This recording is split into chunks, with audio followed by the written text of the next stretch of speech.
Hi friends, I'm Katie. Welcome to Katie on the Spot. Today we are going to spot clean performance fabric. This is going to be a liquid spill, and this happens to be beet juice. It could be apple juice or Kool-Aid or Gatorade or whatever has happened in your life. So we'll put a little bit right there on the top surface of the cushion.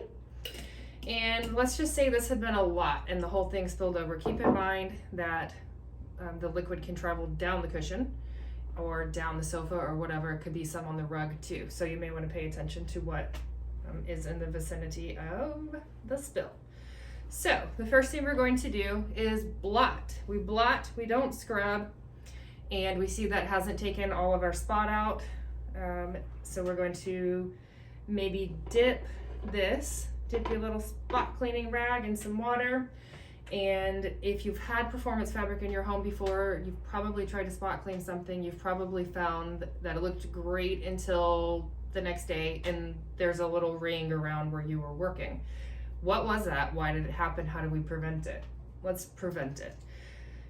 That is an accumulation of maybe some of the liquid that's still in there, maybe some cleaning agent, and maybe some of the actual spill, right? Maybe just some residue of it and it's just kind of traveled out to the edge, and as it dries, it accumulates in that circle around where you were working, probably a little bigger than the original spot. So let's try and prevent that. We're going to use water, distilled if you have it, and mist the entire surface. Not saturate it, just a little mist. With upholstery, we usually talk in seam to seam, meaning the top of the cushion, where maybe we're stopping at the piping. If it's on the arm of the sofa, you may want to work, to the back and around where you can make a nice safe stop so that you're not just stopping in the middle of a fabric, especially on a solid color. You'll most likely notice those upholstery rings. So the water, got some on our towel. We're gonna blot some more, probably not enough to get what we're doing.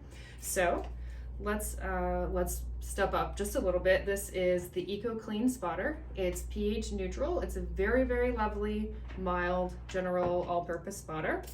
And you apply a little bit to the top and you blot, and it's doing a little bit, but I think there's still some of the beet juice there. And so we will now try the Active Clean Spotter, which is a little bit stronger pH. It's closer to a 10. And before you start spraying things on your fabric, you need to know what your fabric is made of. This is solution dyed acrylic. It's a performance fabric, and I know it can handle the high pH that I'm about to put on it. If you are working on a cotton or a natural fiber, you can still use a high pH, but you need to know what all the components in your fabric are, because some of them don't like specific cleaning agents, and it's important to know how these things work. So let's put some of this Active Clean on the spot. And if you've got an extractor, this is an excellent opportunity to pull that out. In the real world, if this has really happened to me, I'm going to let each of these spot cleaners dwell and work for a few minutes, and then mist the area with water and extract it, and then go to the next spotter. I know these are not going to be incompatible with each other if I layer them, so that's totally fine. Here we are blotting, we're not scrubbing. Another option that's really effective for blotting is using the tamping brush on a towel. It's like supercharged blotting, because you can tap it a little bit harder than you can press onto it. So the Active Clean has pulled this out. Side note, if you're colorblind and there's a red drink spill, you might ask for a second set of eyes to help determine if you've effectively removed all of the spot. So we have removed all of the spot, and we are going to rinse. If you leave a cleaning agent on your fabric or your carpet or your rugs, there's a high likelihood of it resoiling. And because I know that's a 10-ish pH, it may not, your skin may not like it. So we'll go ahead and rinse that out. So we'll just do a little misty layer of water, and I would extract this if I had my extractor pulled out. If you don't have an extractor, I will link you to some in the comments.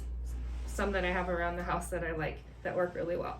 I'm doing a gentle swipe right now, and I know it's okay to do a gentle swipe on this particular fabric and this particular fiber component because it's a synthetic, it's a relatively tight weave, and I'm not scrubbing the life out of it. So you add little layer of water and you extract a little layer of water. If you dump all that water at once, you're most likely not going to get all of it out, and you're going to have lots of extra water in your cushion and a high likelihood of watermarks or the original drink spill wicking back up.